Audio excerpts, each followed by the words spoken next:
Welcome to CAN, Caribbean Affiliate News. My name is Siobhan Gubin. Here are the stories that we're following today, August 3rd, 2013. In Trinidad and Tobago, 5 murdered in 48 hours. Son of a DJ among dead. In Guyana, Sophia chopping spree. A lawyer is among 4 wounded by assailant. Inmates control all 24 prisons in Honduras. And also in Guyana, 3 are remanded in connection with a CGAI cocaine bust. Details on these headlines and more when we return. 5 million customers use Leica Mobile for affordable international mobile calls, connecting over 2.5 million mobile calls daily, helping our customers stay in touch with their loved ones, whether they be in Asia, Africa, Europe, or the rest of the world. Every 5 seconds, a new Leica Mobile customer joins our growing family, helping you to make affordable international calls across the world. Leica Mobile. Call the world for less.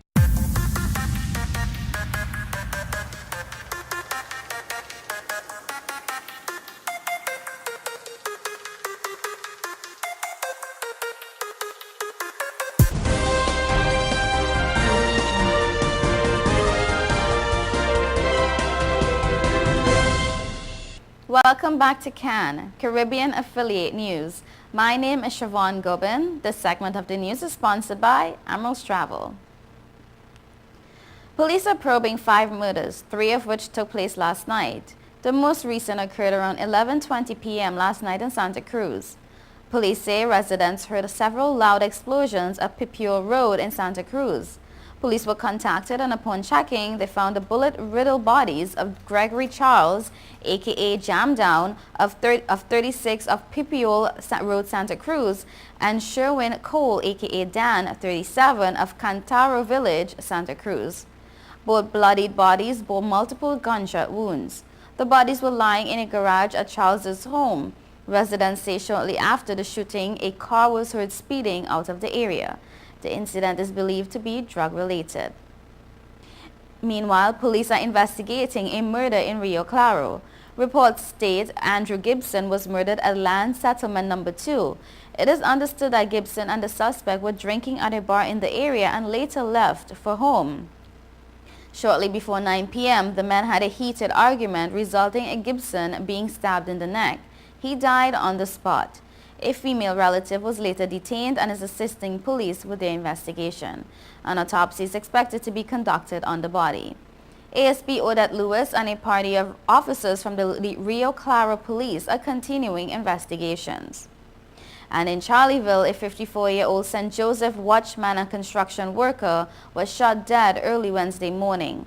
The shooting reportedly took place at a house in Charleville by masked men in police uniform and army fatigues. Stephen Revildo, aka Trug of Buena Vista Road, was discovered in a pool of blood in the house at Clark Road East. According to police, around 1:30 a.m., 3 men, one dressed as a policeman and 2 as soldiers, entered the house and tied up construction worker Larry Hart, 49. Hart told the Express, and I quote, "I just felt someone pull me off the bed and put a foot on me. The man demanded cash and I told him I don't have any. They ransacked the room looking for money."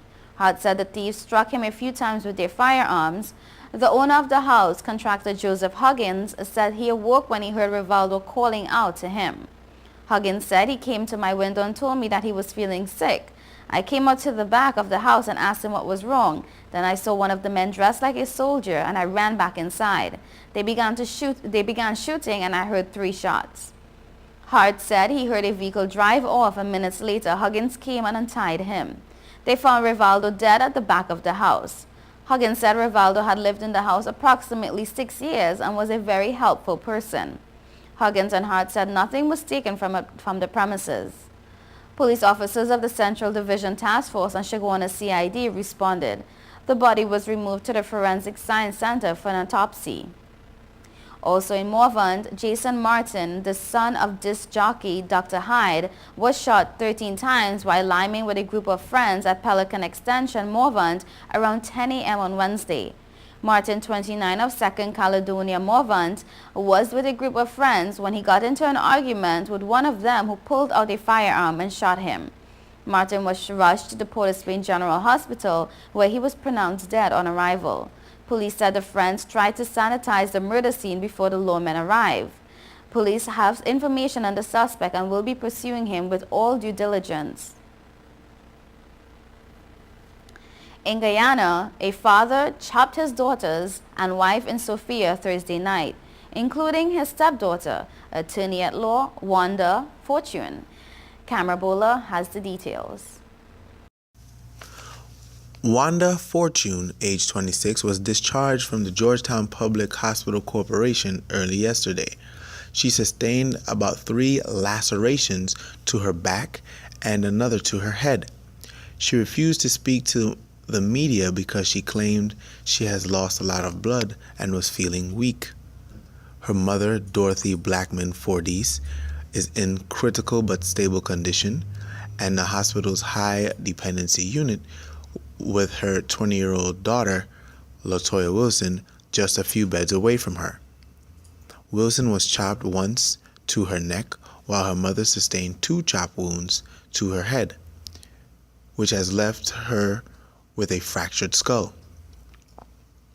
She also sustained wounds to the hands and about her body. 12-year-old Donette Fordyce is also a patient at the hospital but is in the pediatric ward. She sustained wounds to both her hands. The alleged assailant, Sean Fordyce, has been on the run since the brutal assault. Yesterday, Dante Fordyce told Qatar News that her mother was supposed to go out with her sister, but because her father objected, she canceled. The young girl added that her sister, Latoya Wilson, pleaded with the man to stop, which he did. According to the younger Fordyce, her mother was holding her 2-year-old granddaughter when her father aimed his bloody cutlass at her. She, the mother, turned and took most of the chops on her back. Relatives of the injured said that the accused had intended to kill Fortune because he claimed that she had been giving her mother money to beautify herself.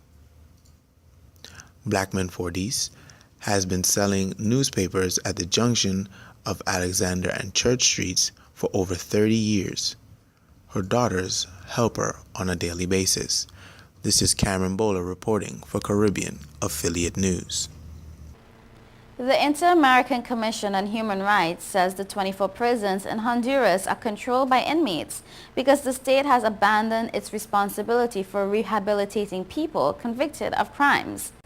The Commission says one consequence of the state abandoning the prisons is the rise of so-called systems of self-governance that are headed by inmates known as coordinators. It said in a report on Honduras' overcrowded prisons released Friday that the coordinators are picked by the inmates and set rules for the prison, including disciplinary measures. Most of the complaints by inmates are against the coordinators for physically assaulting them, something that, according to the Commission, happens in full view of prison guards. The government says there are 12,263 people incarcerated in Honduras, even though prisons can hold only 8,120.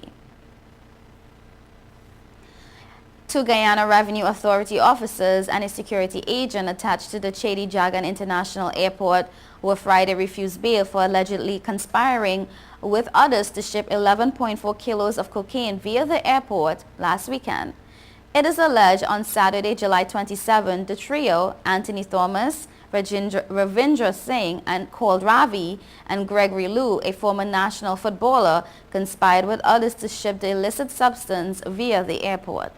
They appeared before Chief Magistrate Priya Sivanarayan Bihari at the Georgetown Magistrate Court and were all refused bail. The trio pleaded not guilty to the charge.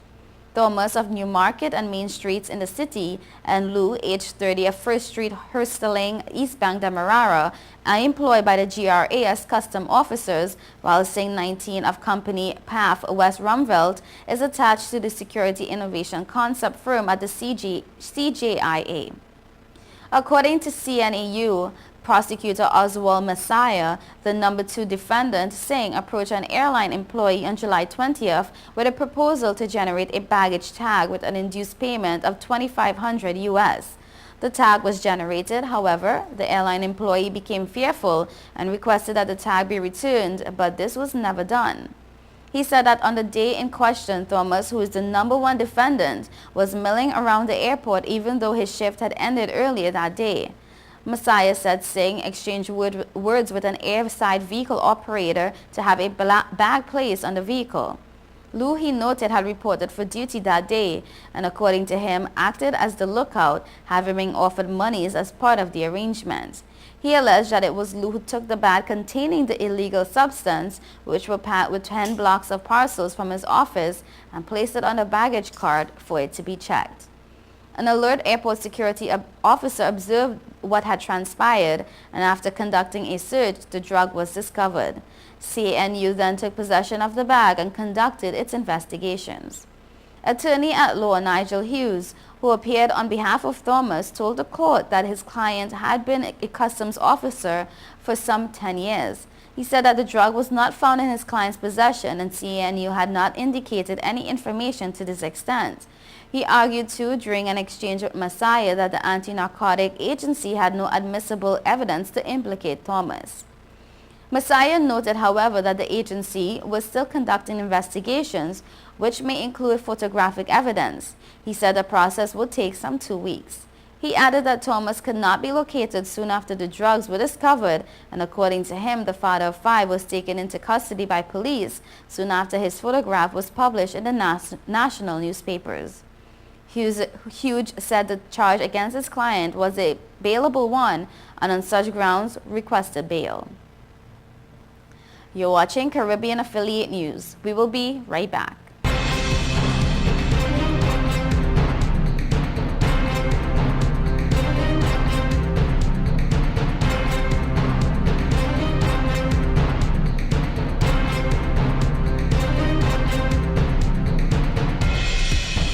Government say it's all about the food. August the 10th. Foreigners welcome to the land of oil dung. Beers and strong rum, girls hot and can done. Tell them it's how we there. Tell them it's how we there. Tell them it's how we there. Master we all and there. Tell them it's how we there. Tell them it's how we there. Tell them it's how we there. They. When I drink it, I'm ringing iron. So we there. I'm beating bucket every. It's all about the food.